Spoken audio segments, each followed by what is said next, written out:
ಮೂಡಾ ಕೇಸ್ನಲ್ಲಿ CM ಸಿದ್ದರಾಮಯ್ಯಗೆ clean chit ವಿಚಾರಕ್ಕೆ ಸಂಬಂಧಪಟ್ಟಂತೆ ಸಿದ್ದು ಸೇಫ್ ಆದ ತಕ್ಷಣ 50-50 ಫಲಾನುಭವಿಗಳು ಎಲ್ಲರೂ ಕೂಡ ಸೇಫ್ ಆದ್ರ ಅನ್ನುವಂತಹ ಪ್ರಶ್ನೆ ಇದೆ, ಅಥವಾ 50-50 ಫಲಾನುಭವಿಗಳಿಗೆ ಸಂಕಷ್ಟ ಕಾದಿದೆಯಾ? 50-50 ಫಲಾನುಭವಿಗಳಿಗೆ ಮಾರಿ ಹಬ್ಬಕ್ಕೆ ಸಿದ್ಧವಾಗಿದ್ದಾರಂತೆ ಮುಖ್ಯಮಂತ್ರಿಗಳು. ತಪ್ಪು ಮಾಡಿದ ಎಲ್ಲ ಅಧಿಕಾರಿಗಳು, ಸೈಟ್ ಪಡೆದ ಫಲಾನುಭವಿಗಳಿಗೂ ಸಂಕಷ್ಟ ಕಟ್ಟಿಟ್ಟ ಬುತ್ತಿ ಎನ್ನಲಾಗ್ತಾ ಇದೆ. 50-50 ಸೈಟ್ ಹಂಚಿಕೆ ಬಗ್ಗೆ ಉನ್ನತ ಮಟ್ಟದ ತನಿಖೆಗೆ ಆದೇಶವನ್ನ ಕೊಡುವಂತಹ ಸಾಧ್ಯತೆ ಇದೆ.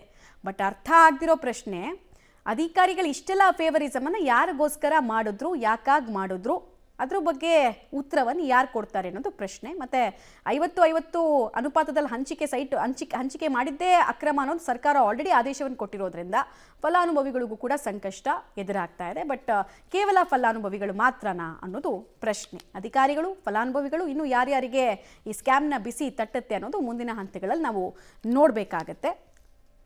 ಮೂಡಾ ಕೇಸ್ಗೆ ಸಂಬಂಧಪಟ್ಟಂತೆ ಹೊಸ ಅಧ್ಯಾಯ ಶುರುವಾಗುವಂತಹ ಹಂತ. 1C ರಿಪೋರ್ಟ್ ಸಬ್ಮಿಟ್ ಆಗಿ ಬಿ ರಿಪೋರ್ಟ್ ಎಲ್ಲ ಆದಮೇಲೆ ನೋಡಬೇಕಾಗತ್ತೆ. ಸೊ ತನಿಖೆಯ ಪ್ರಗತಿ ಇದೇ ರೀತಿ ಸಾಗುತ್ತಾ ಅನ್ನೋದು ಕೂಡ ನಾವು ನೋಡಬೇಕಾಗತ್ತೆ.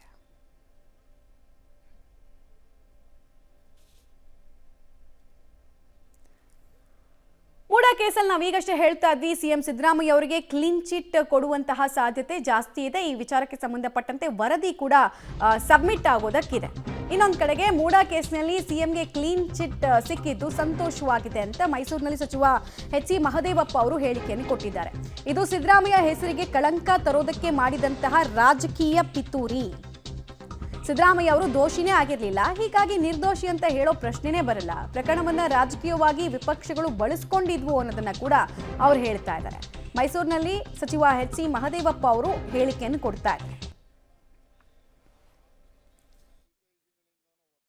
ಈ ಘಟನೆ ಪ್ರಾರಂಭ ಆದಾಗ ವಿರೋಧ ಪಕ್ಷಗಳು ಇದನ್ನು ರಾಜಕೀಯವಾಗಿ ಬಳಸ್ಕೊಂಡ್ರು.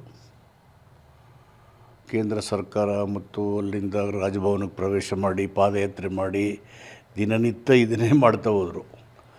ಬಟ್ ವಸ್ತುಸ್ಥಿತಿ ನಾನು ಪ್ರೆಸ್ಸಲ್ಲಿ ಹೇಳಿದ್ದೆ ನಿಮ್ಮ ಜೊತೆ ಇಲ್ಲೇ ಕೂತ್ಕೊಂಡು, ಇಲ್ಲಿ ಕಾನೂನಿನ ಉಲ್ಲಂಘನೆ ಆಗಿಲ್ಲ, ರಾಜಕೀಯ ಪ್ರವೇಶ ಆಗಿಲ್ಲ, ಸ್ವಜನ ಪಕ್ಷಪಾತ ಆಗಿಲ್ಲ, ಹಣಕಾಸಿನ ವರ್ಗಾವಣೆ ಆಗಿಲ್ಲ ಅಂತ ಸ್ಪಷ್ಟವಾಗಿ ಹೇಳಿದೆ. ಅಷ್ಟಕ್ಕೂ ಸಿದ್ದರಾಮಯ್ಯ ಅವರು ಒಬ್ಬ ಪ್ರಾಮಾಣಿಕ ರಾಜಕಾರಣಿ, ದಕ್ಷ ಆಡಳಿತಗಾರ. ಅವ್ರ ಹೆಸರಿಗೆ ಕಳಂಕ ತರಬೇಕು, ಅವರ ವ್ಯಕ್ತಿತ್ವನ ನಾಶ ಮಾಡಬೇಕು, ಕಾಂಗ್ರೆಸ್ ಸರ್ಕಾರನ ಅಸ್ಥಿರಗೊಳಿಸಬೇಕು ಅನ್ನುವ ರಾಜಕೀಯ ಪಿತೂರಿಯನ್ನು ಬಿಟ್ಟರೆ, ಈ ಒಂದು ಮೂಡಾ 14 ಸೈಟ್ ಏನು ಕೊಟ್ಟಿದ್ದರು ಶ್ರೀಮತಿ ಪಾರ್ವತಿ ಅವರಿಗೆ, ಅದರಲ್ಲಿ ಕಾನೂನು ಬಾಹಿರವಾಗಿ ಏನೂ ಇರಲಿಲ್ಲ. ಅವ್ರ ಜಮೀನು ಕಳೆದ 3 ಎಕರೆ 16 ಗುಂಟೆ ಪರ್ಯಾಯವಾಗಿ ಕೊಡಬೇಕು, ಅದು ಸರ್ಕಾರದ ನಿಯಮಾವಳಿಗಳ ಪ್ರಕಾರನೇ ಕೊಡಬೇಕು ಅಂತೇಳಿ ಅವ್ರ ತಪ್ಪನ್ನು ಅವರೇ ಒಪ್ಕೊಂಡಿದ್ರೆ ಮೂಡೋದವರು ಅವರೇ ಪರ್ಯಾಯ ಕೊಟ್ಟಿದ್ದಾರೆ. ಸೊ ಹೀಗಾಗಿ ಇದು ಸಹಜವಾಗಿ ನಾವು